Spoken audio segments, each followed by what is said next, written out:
Oh, I feel weird. Oh, why is this?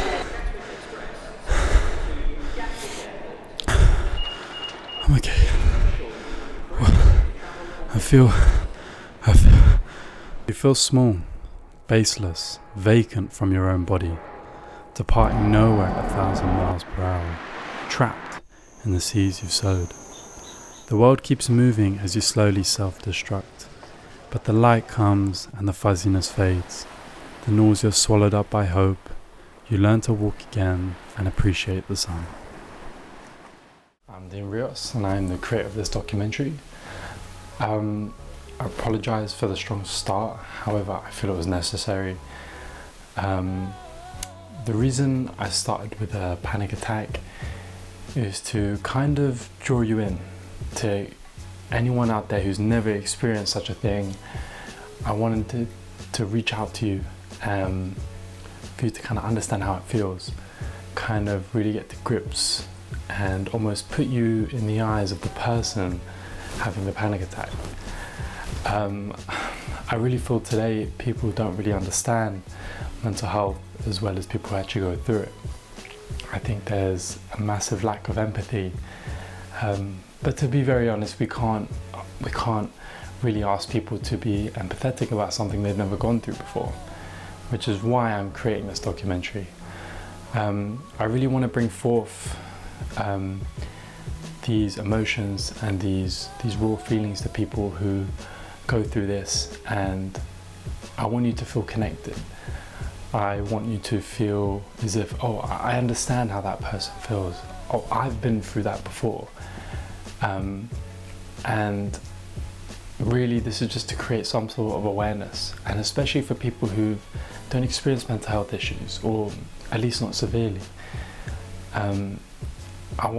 We will be diving into the life of Tamara, Will and Mushtaba's lives. I'll be interviewing them. They're students at Westminster Kingsway College, which is where I'm a student at. And I feel as people, which I've definitely seen as classmates, that these guys can be overlooked and kind of not taken seriously at times, and maybe even walked over. And I feel just because they're perceived in a certain way.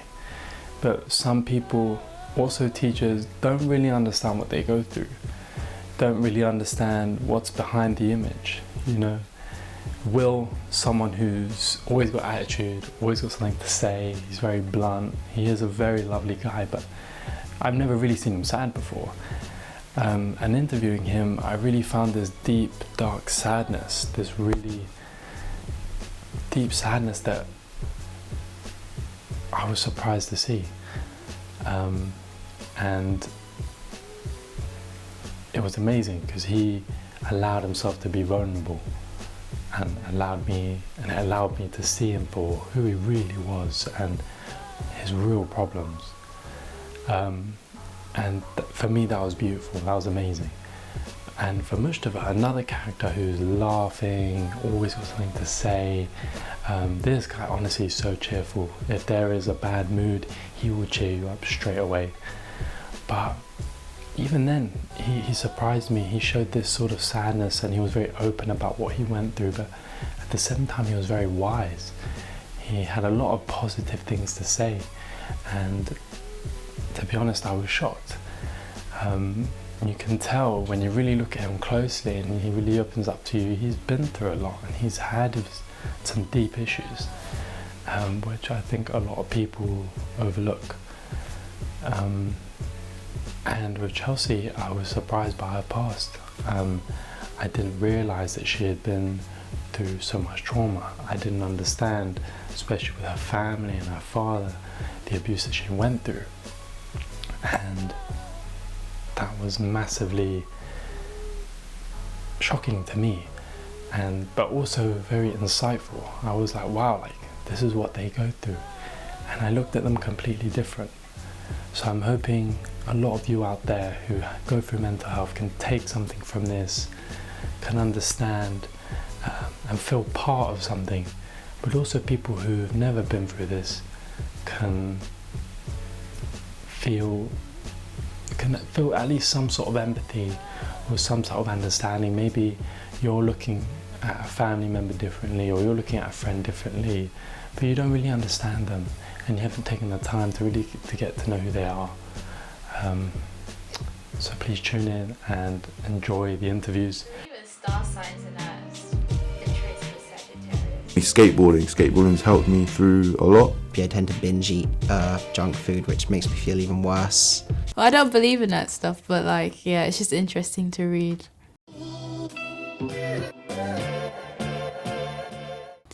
Well, I know it's a big issue. One, obviously.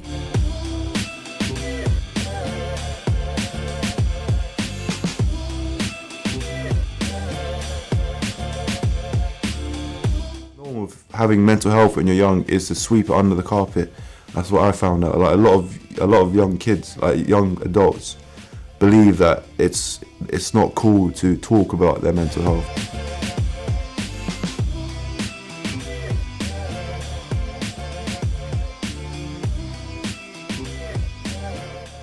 A lot of the times it's misunderstood. People don't understand the issues behind it and the struggles that a lot of people that have mental health deal with. That I have is anxiety and depression, which I found out from experiences that I've gone through in the past 2 years.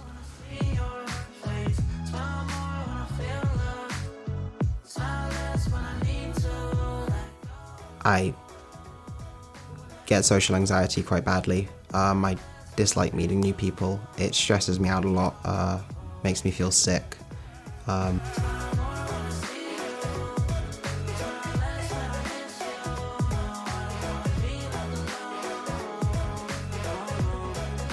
Teenage years growing up, it was a difficult time. So yeah, I felt very suicidal a lot of the time, but yeah.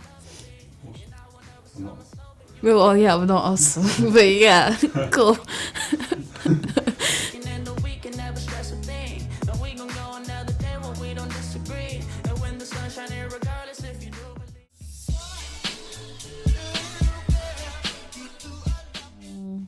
Good question. Loads of things. Well, one, being a woman's body image is like a big thing. Now I'm starting to like love myself, love my curves, love my fat and everything.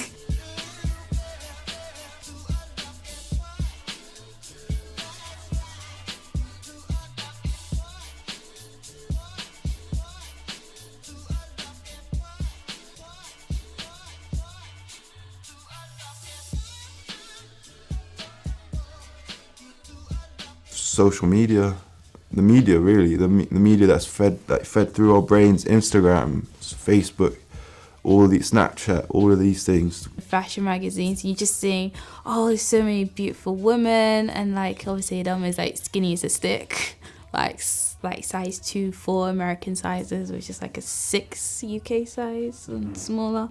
So yeah, that.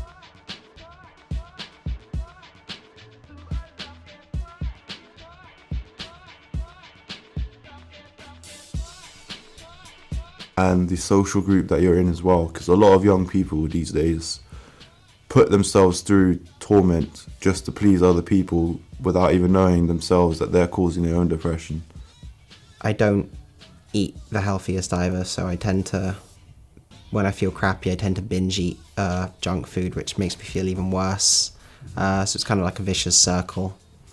And I get told by a lot of doctors I need to start exercising because it helps, but I never do. So I kind of cause a lot of issues for myself that are probably fixable if I tried.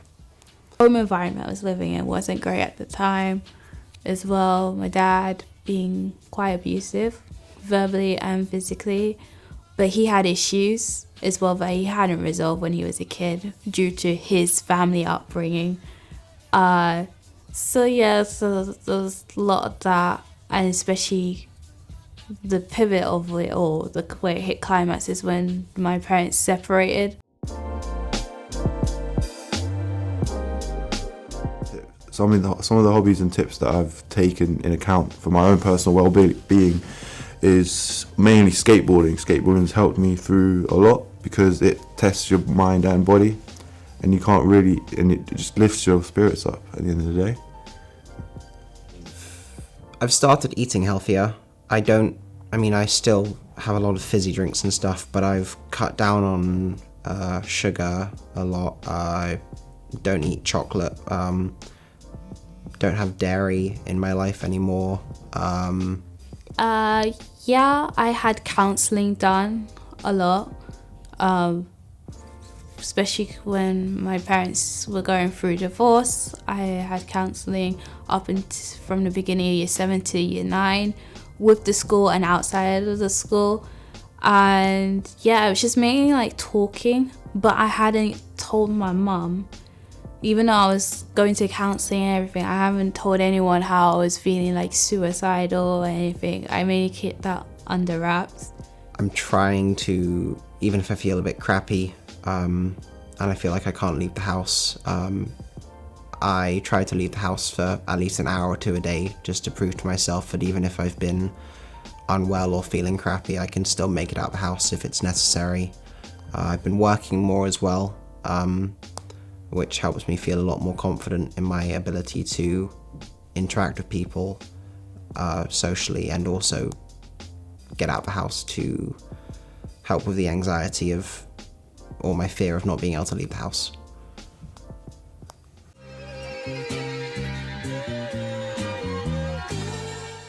Hell no.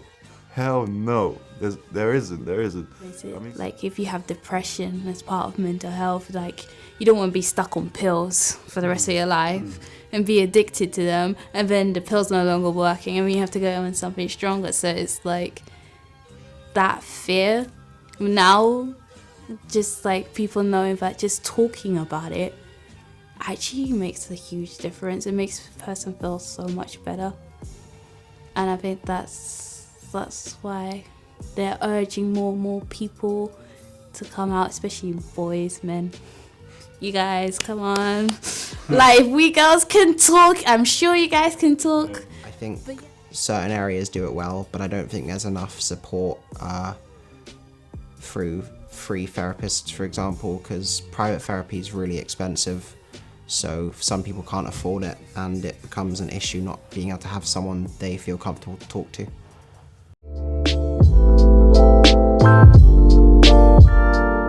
I'd start at high schools. In high schools, I'd put much more funding in mental health services in high schools, because that's where it gets wired into your brain, where all the social sort of rules that you have to abide by. I think that's where it gets wired in. I say it really starts at primary school.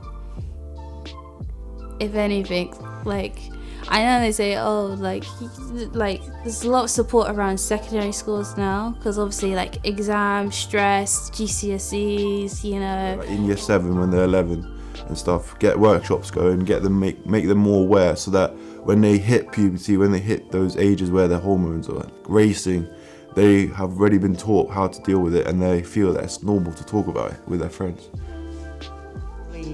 Not for every single mental patient, but I would review the really severe cases and go off if they can afford it or not, and depending on like if they can afford therapists or not, I'd hire therapists to review their situation, try and help them talk it through it. And for those of lesser cases, I'd probably do group therapy groups, and probably start a charity for it. I know there are a lot of charities, so maybe just support those as well, actually.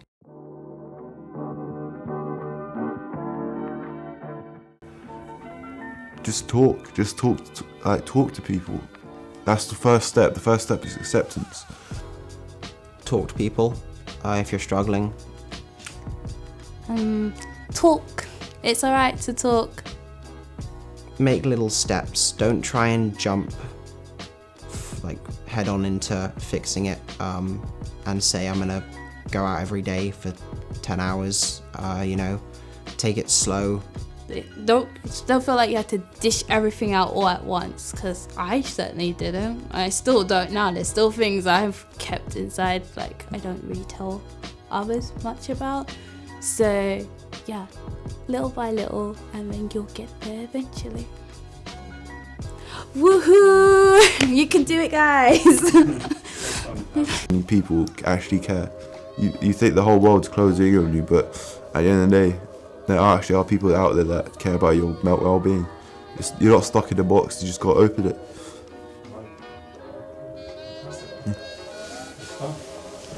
Thank you, come again.